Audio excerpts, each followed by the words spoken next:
Today I'm going to be telling you all about this camera, the Hasselblad X2D, a medium format 100 megapixel interchangeable lens camera, as well as this lens. It's the XCD 55mm f2.5 lens from Hasselblad. I've had the pleasure of using this combination for a couple of months now. I have taken it pretty much everywhere with me, and I've had the luxury of using this camera for a couple of months because Hasselblad is sponsoring this video. I've owned and loved Hasselblad cameras for years, film cameras. I've never owned any of their digital cameras, but Hasselblad reached out and they asked if I was interested in checking out one of their cameras and they would sponsor the video.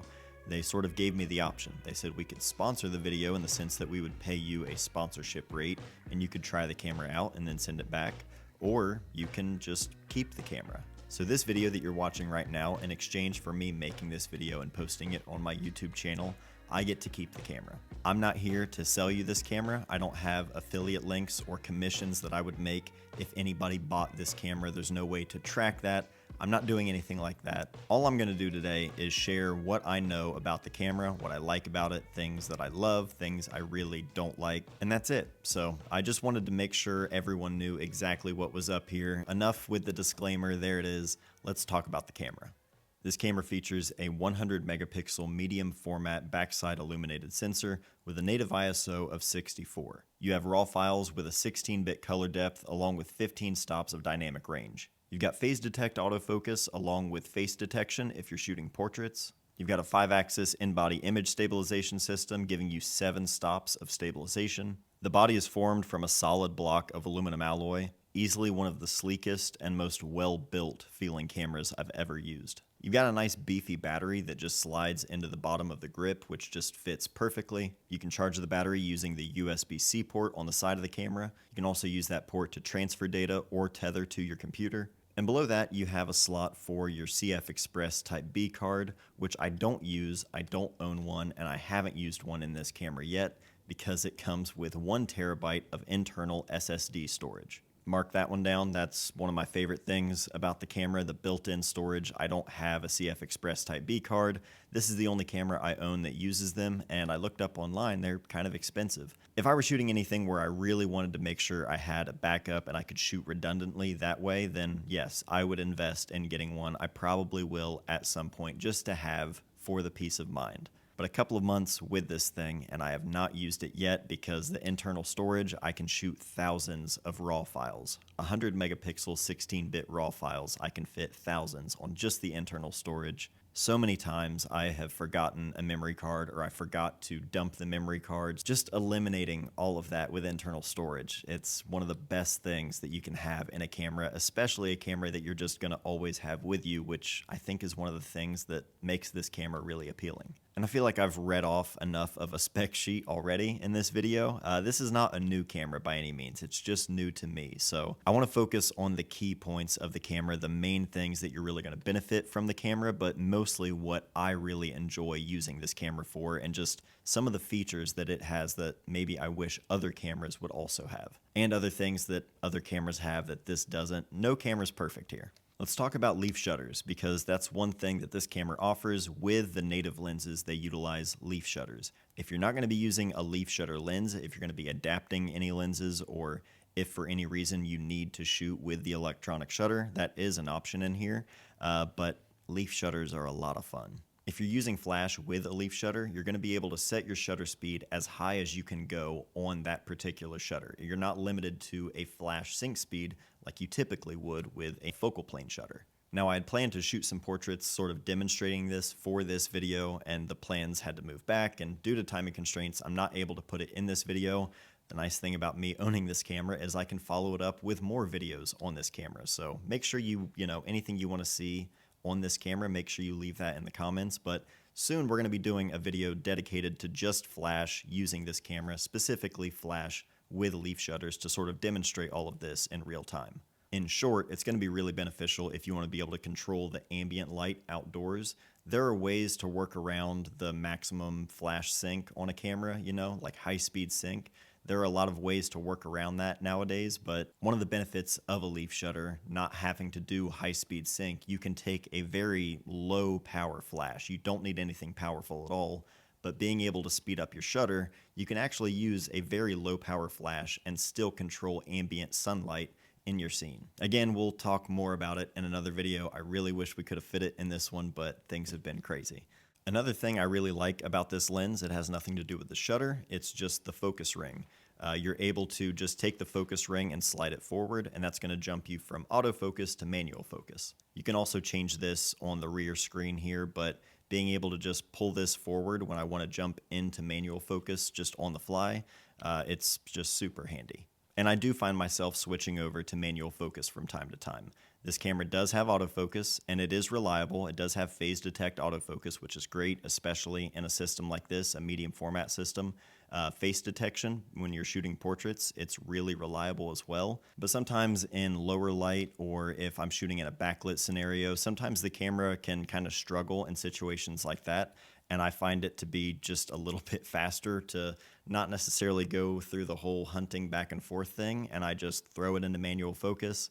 I have focus peaking turned on, which works really, really well. And I find that to be faster in certain scenarios. Not all the time by any means, but being able to just quickly throw it into manual focus, not only on the EVF, but also this rear screen, I think focus peaking works really well on this camera with both of the display options. Sometimes I just think that's the route to go, whether it be my kids running around and I'm kind of anticipating where they're going to be. But one thing that I do think would help with the autofocus is just positioning that autofocus point where you need it to be. And if this camera had a joystick, the rear screen you can use with your thumb, like while you pull the camera up to your eye, you can use your thumb on the back of the screen right here, and it will move it around in real time. It's just a little bit of a reach for my thumb to go from here all the way over here to try and move my focus point around. If there was a joystick just right here in this little empty spot, I mean, it's empty right here. I don't know anything about what goes into making these things, but that's one of the things that really frustrates me about the camera is not having a joystick, because I just think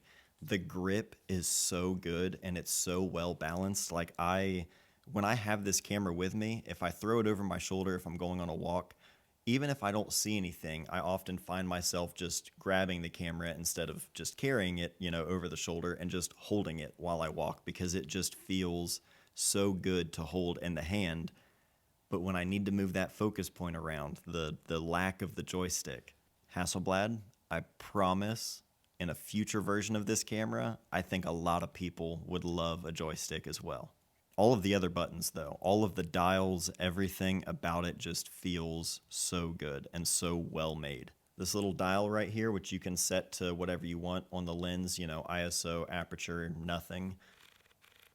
But just the sound of it and the way that everything about the camera feels. The camera also doesn't have video, which I don't care about. I have no interest in using a camera like this for video.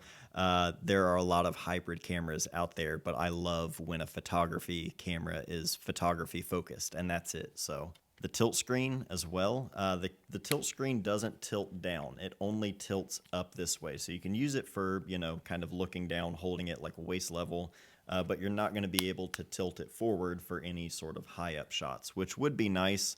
I don't know how, that would change the design here, being able to have a screen that would also tilt down. Not a big deal, but I do find myself using the screen a lot on this camera because it's such a bright and sharp screen, and it's massive compared to any other cameras I own. So I do find using the rear screen on this camera a lot more enjoyable to use. So if it did have a little bit more articulation, I think that would be great as well.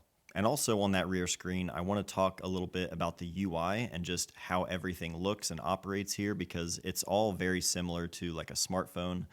All of your things that you would access in a menu, it's all sort of laid out in like a grid system, and you just have a touch screen here, which the touch screen is luckily very responsive and enjoyable to use. It feels, again, like you're using your phone. Whether you're scrolling, swiping, zooming in on photos, it's just really responsive.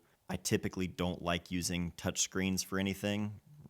again, the joystick, but it is a very responsive touchscreen. So after using it for a day, I just immediately like got familiar with where everything was and certain things that I would find myself going to over and over again. Yeah, there's not a lot of scrolling around or trying to, figure out what a certain thing means in a menu. It's all very easy to understand and, yeah, just enjoyable to use. Another thing that I really like and that I've had a lot of fun with this camera is using these crop masks. So I have it set to this little function button right here on the front by the lens, and if I press that, it's going to cycle through different crop masks on the back of the LCD screen, or obviously in the viewfinder as well. This isn't actually cropping the raw file permanently, so you still have all of the information outside of that mask, which you can also control the opacity of the mask if you want, which is a really nice feature. But with a sensor this big and also this aspect ratio, it just lends itself well to cropping, and being able to use a native like X-Pan crop that's just built into the camera. I don't own an X-Pan,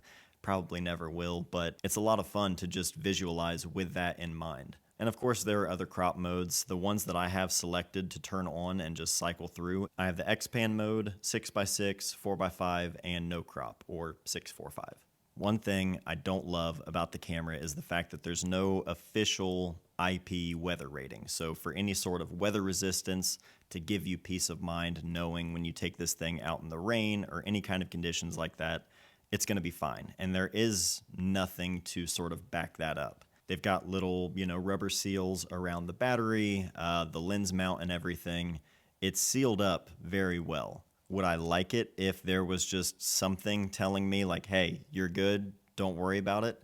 You can take that very expensive camera and lens, out into the conditions and use it fine. I have taken this camera out in the rain, pretty heavy rain actually. Elliot was at football the other night and it was pouring down rain, and then the sun came through and it just looked incredible. The camera was properly soaked from the rain, but I hopped back in the truck, I wiped everything down, I haven't had a single issue. Yes, it would be much better and would give me peace of mind if there was an official weather rating, but it's not going to stop me from actually using this camera for what it's intended for. Which, let's talk about that, because that's the best thing about the camera by far. As much as I love the camera body and how it feels and all that stuff, the image quality is just unreal. Obviously, with 100 megapixels, yes, you're going to be able to zoom in really far and see, things that were really far away, and it's going to be great for cropping, of course.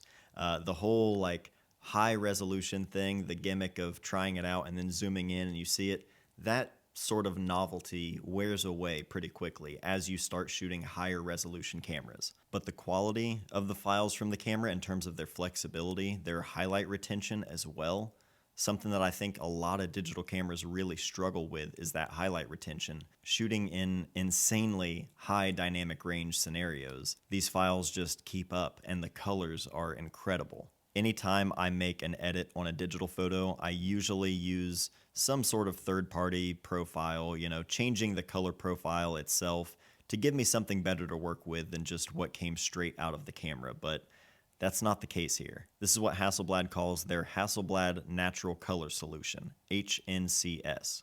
I'm not savvy enough to explain exactly how they've done it, but the way that their cameras interpret color, the files are so true to life and natural. There aren't any heavy green or magenta shifts that you're going to have to tackle afterwards in post. Everything just feels exactly how it looks in real life. Of course, you can take the files, like I said, as far as you want. There's tons of flexibility in there, but just having such a clean and natural plate to work with, it's really refreshing. And having that level of image quality, that level of resolution in such a small, compact size, the lens hood itself takes up like half of the length of the lens. When you remove that, it's even smaller. I love that the bayonet style lens hood, you can mount it, backwards essentially to save space in the camera bag, just like that. But it's just a nice, compact, easy to take with you anywhere, but give you the absolute most image quality kind of camera. And I'm lucky to own it, I'll say that, because this camera and all of that image quality and everything I love about it, it does not come cheap. As I mentioned before, I'm not here to sell you a camera. I'm definitely not going to tell you what to do with this kind of money. It is a lot of money for a system like this. For me personally, I wasn't in the market to just buy one of these. I wasn't shopping around when Hasselblad emailed me. So if it wasn't for this video, I wouldn't be owning this right now. I can tell you that much. That's just the reality of it. Something like this is going to cost a lot of money, which is why I'm going to continue using the camera and making videos and sharing about it here on the channel, because I'm grateful that I have the chance to own this camera, because I wouldn't have otherwise. So a huge, huge thank you to Hasselblad for sponsoring this video. Obviously, the gift of this camera in exchange for that. It's an incredible camera, and I'm very grateful for that. And I appreciate all of you watching this video. I would love to hear your thoughts and any questions you have on the camera down below. Like I said, I want to continue making videos about this camera, or just using the camera out in the field. It's just so much fun to use, and I take it with me everywhere. I've been using it a lot the last couple of months, but I wanted to wait for this video, obviously, to be the first time I bring it up and, really share about it. But you'll be seeing a lot more of it in the coming videos. So that's it for this one. Thank you all so much for watching. I love you guys, and I'll see you soon.